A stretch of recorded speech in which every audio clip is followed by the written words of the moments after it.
Ladies and gentlemen, Happy New Year. This is Dr. 𝗨𝗡𝗏𝗏𝗡𝗏 from the Health and Wellness Spot. Now, every time I get to interact both on physical or on online consultations with people who have been diagnosed with diabetes, one general question pops up every time. The Daktari, I went ahead and did a HbA1c and these are my results. Kindly help me interpret these results and tell me why I did it.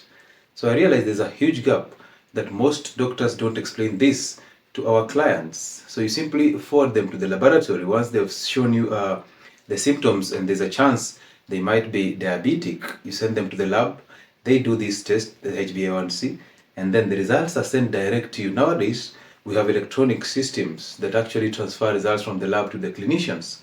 So you don't get a chance to see your results or nobody interprets these results to you. So therefore I thought it's wise to actually reach the bigger masses by explaining this concept of HbA1c. Now welcome. Now, what is HbA1c and how is it different from HB? And then we'll talk about how important this is. So understand this, that HB is a protein that is actually in the red blood cells. So the red blood cells are the ones that are responsible for ferrying oxygen from the lungs into the tissues. And for them to carry this oxygen, they must have something that binds this oxygen. That is the same compound that you go to test when you're testing for your blood levels. It's called hemoglobin, shortly known as HB. So that is the protein that carries oxygen, that actually attaches oxygen and helps the red blood cells to carry it all over the tissues.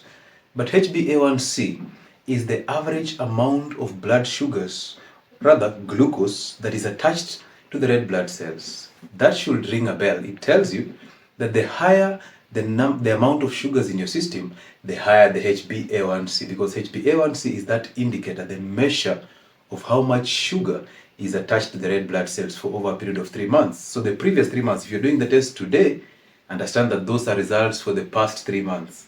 So we'll talk about that in detail. But anyway, that is the difference between HB and HbA1c. So therefore, the more the sugars in your system, the more the HbA1c, which is the indicator of how bad your system is doing in terms of the sugars. And this takes a maximum of about 3 months, 2 to 3 months average.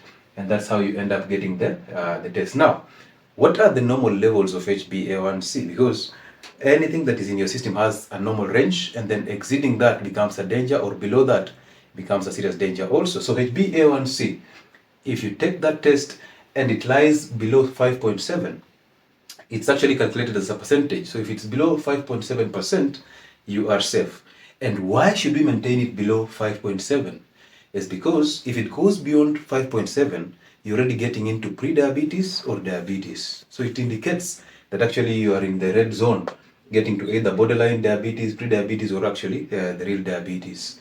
And then it will also show you that now you're at risk of getting the kidney problems, which are basically the complications of diabetes, specifically the microvascular complications of diabetes, the retinopathy, which means destruction of the eye, the nephropathy, which means destruction of your kidneys, and then the neuropathy, which means the destruction of the neurons, the nerves, where you start getting this tingling in your fingers, the numbness in your legs, and the pricking like feelings in your legs.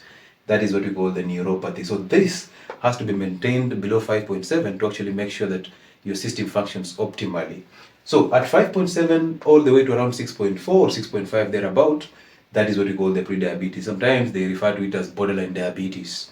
And then diabetes, for you to be confirmed to have diabetes, it must be above or greater than 6.5%. However, even if it's greater than 6.5%, there must be a confirmatory test, a second test, to actually show that the first test was actually accurate. Because most of the times we get a misdiagnosis through these tests. So you do it once, you get it's about 7 there, and then you simply get these people on drugs for diabetes.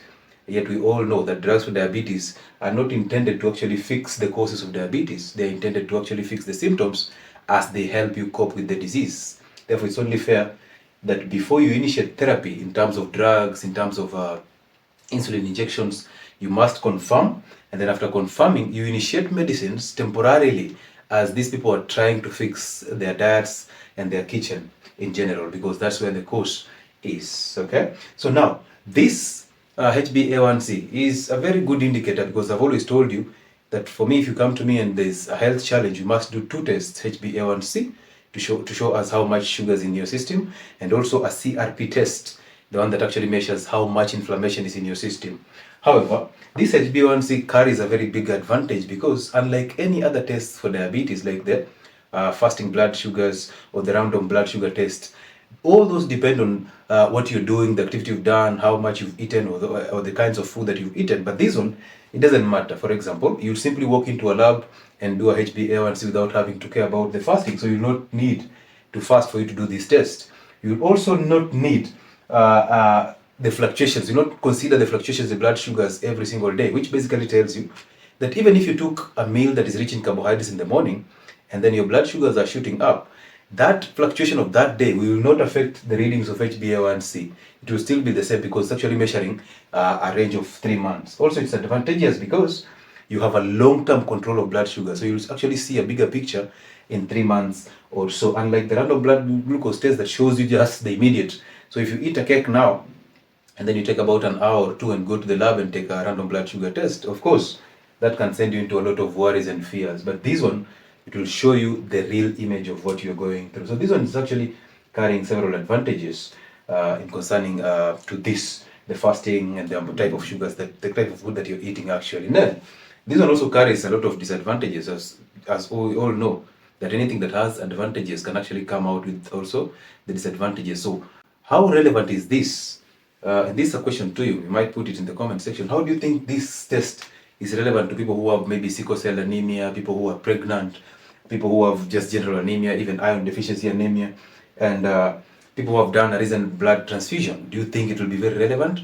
Of course, before you even answer it, I'll tell you the answer is no, because the accuracy will be a little bit compromised. Because you see, it's taking a blood sugar test for 3 months, and possibly somebody has just done a transfusion in those 3 months.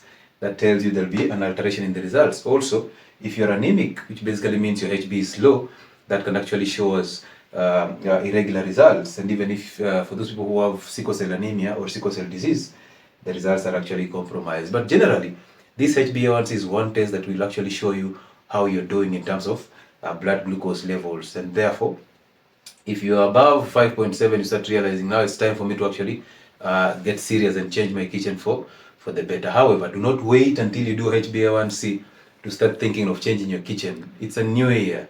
Whatever we did in December is gone. Now it's time for us to focus on actually changing our kitchen.